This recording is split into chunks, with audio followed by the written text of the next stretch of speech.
2 tahun yang lalu saya terkena serangan jantung. Bersyukurnya saya masih hidup sampai hari ini. Dan menurut saya pengalaman ini harus menjadi pembelajaran bagi kita untuk mengenali diri kita sendiri, apakah kita terkena serangan jantung atau belum, ya sudah terkena serangan jantung atau belum. Karena semakin dini kita bisa mengenali penyakit ini, maka kemungkinan kita untuk hidup semakin besar pula, dan kita tentu senang ya, kita tentu tidak ingin meninggal ya. Nah, mungkin kali ini saya akan bercerita tentang beberapa ciri-ciri orang yang terkena penyakit jantung. Jadi kalau teman-teman melihat video ini, coba lihat, cek diri sendiri. Saya kena serangan jantung nggak? Atau berdasarkan ciri-ciri ini. Yang pertama, sesak napas. Jadi sering merasa kesulitan ketika bernapas ya.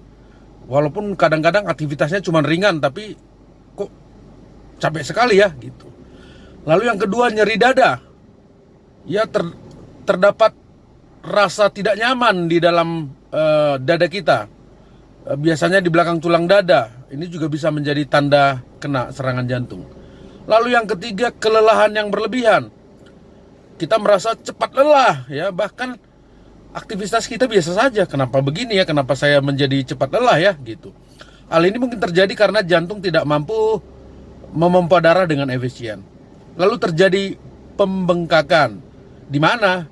Mungkin di kaki, pergelangan tangan, atau perut. Ini bisa menjadi tanda adanya masalah di jantung. Lalu yang kelima, mungkin detak jantung tidak teratur. Maksudnya apa? Jantung berdebar, berdenyut tidak teratur. Ini bisa menjadi tanda bahwa ada masalah pada jantungnya. Lalu pusing atau pingsan. Ini terjadi karena penurunan darah ya, aliran darah ke otak akibat terjadi gangguan di jantung. Nah, ini hati-hati kalau sudah punya gejala begini, cepat-cepat diperiksa ya.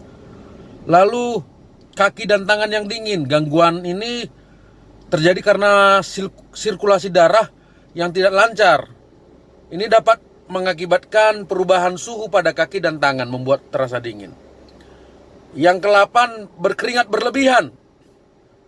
Ini kerjanya atau aktivitasnya ringan, nggak berat, tapi kok keringatan begini ya, kok banyak sekali keringatnya ya. Nah, hati-hati kalau sudah merasa begini ya. Jadi jika kita mengalami atau merasakan ke-8 ciri-ciri yang saya sebutkan barusan, sangat penting untuk segera berkonsultasi dengan dokter atau mengevaluasinya lebih lanjut. Tapi ingat, seperti saya 2 tahun yang lalu kena, selalu ada harapan, selalu ada jalan. Salam.